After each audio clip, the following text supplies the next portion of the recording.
I am Optimus Prime, and you're watching E.T.N, where the Autobots are subscribed.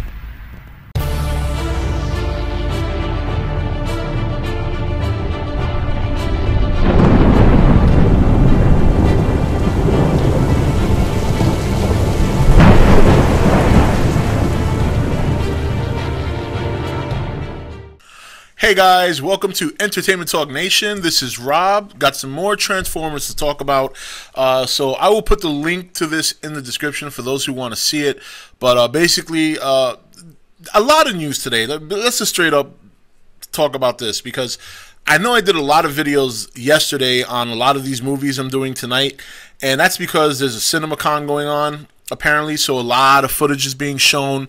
A lot of things are being shared. A lot of news updates on Ninja Turtles, which I'm going to get into in a separate video, Transformers, Spider-Man, and Captain America, the Avengers, obviously, we know about that.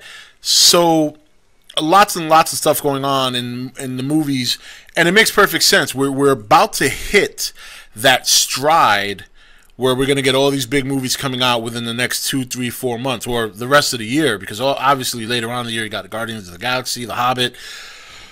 So 15 minutes of Transformers was shown at CinemaCon, and if you don't want any spoilers, or which I feel comfortable to say most people probably don't give a shit, but and I wouldn't say the spoilers are really major. Actually, some of it, us here at the Nation have already kind of speculated. Some of these things have come to pass, so it's not stuff we haven't heard before. But if you don't want to take any chances, there will be spoilers, so you know what to do. Okay. Now that we're clear, so apparently, you know, in the other Transformer movies, there've been this whole thing where the Transformers have come to Earth many, many times in the past, and whether it was Megatron going after the Cube, or the Fallen coming down and building pyramids or whatever, or not the Fallen, but the Primes, and then the Fallen being part of the Primes at the time. So in this one, it seems like there's going to be Transformer ships arriving at Earth during prehistoric times. And that's, I think, probably is going to set the tone for the dinobots and how they came to be. Because as you know, when the Transformers arrive to Earth, they scan whatever they want to, you know, look like, or stuff like that. Now, I've never seen them do anything organic, with the exception of the one that was in Revenge of the Fallen, the chick in the beginning of the movie. So it looks like that's how the dinobots come. Now, that's the speculation. The guy didn't even say that, but he did say that a series of ships come to Earth during prehistoric times. So that's my guess, is that that's how the dinobots are born. They get there in their Cybertronian form, and then they scan and become the dinobots. Now, another thing they said is, if you remember the trailer, that ship flying overhead that seems to be sucking stuff up, well, that's a lockdown ship. And it's got a magnetism about it, and that's how he captures robots, because apparently he's like a junk collector. He collects junk and robot parts and stuff, whatever, I guess to maybe enhance himself. And they talk about him kidnapping Optimus. So, you know, we'll see what happens with that. He did confirm that Galvatron obviously is man-made, human-controlled. Some people on my other video that I posted the other day mentioned that maybe Galvatron will end up going rogue, and I see that as a possibility, and I don't know if that will alleviate the pain that he's even created by man in the first place, but we'll see how that plays out.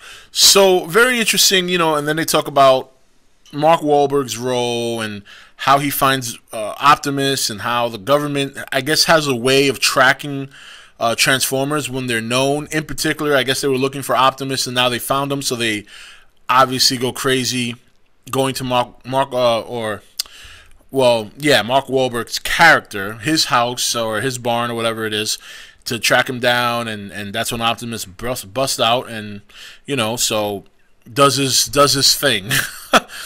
Now, the other thing is, they say there's some shots that take place over in China, and some other crazy action sequences that they describe. In one particular scene, it looks like Shane, I think that's the character's name, Shane, that's Mark Wahlberg's daughter's character's boyfriend.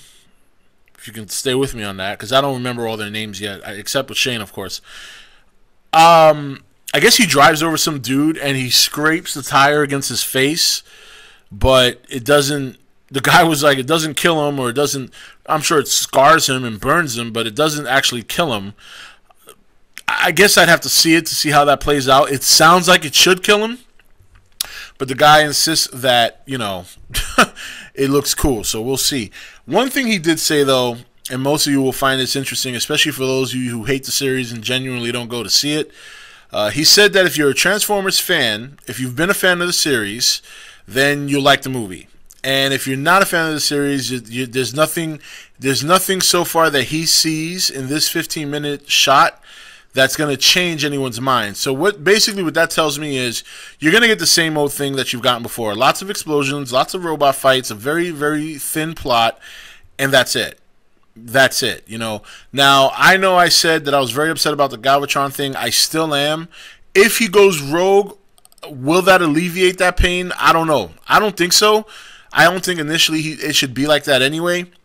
But I hope that if he does go rogue, it's right away. I don't want to see him under human control for a long time. I at least give me that.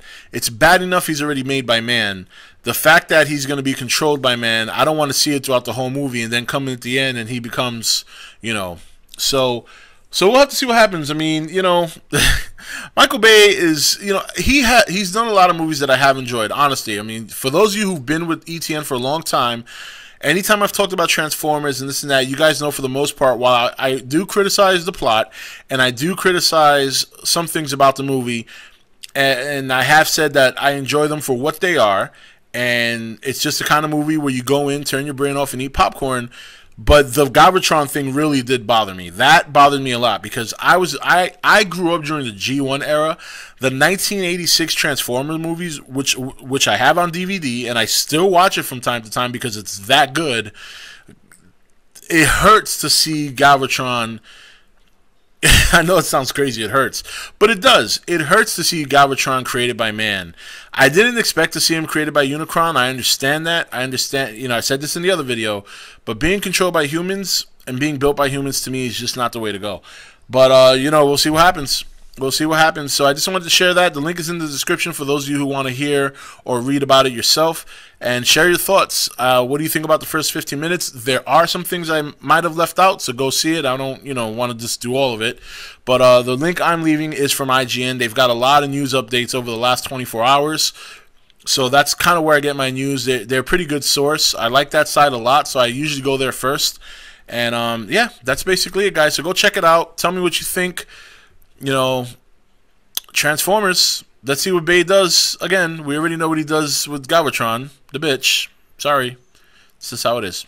Alright, guys, this is Rob signing off for E.T.N, where we don't do news, we just talk entertainment. Take it easy. Thanks for watching E.T.N. Don't forget to subscribe and join the Nation Facebook page.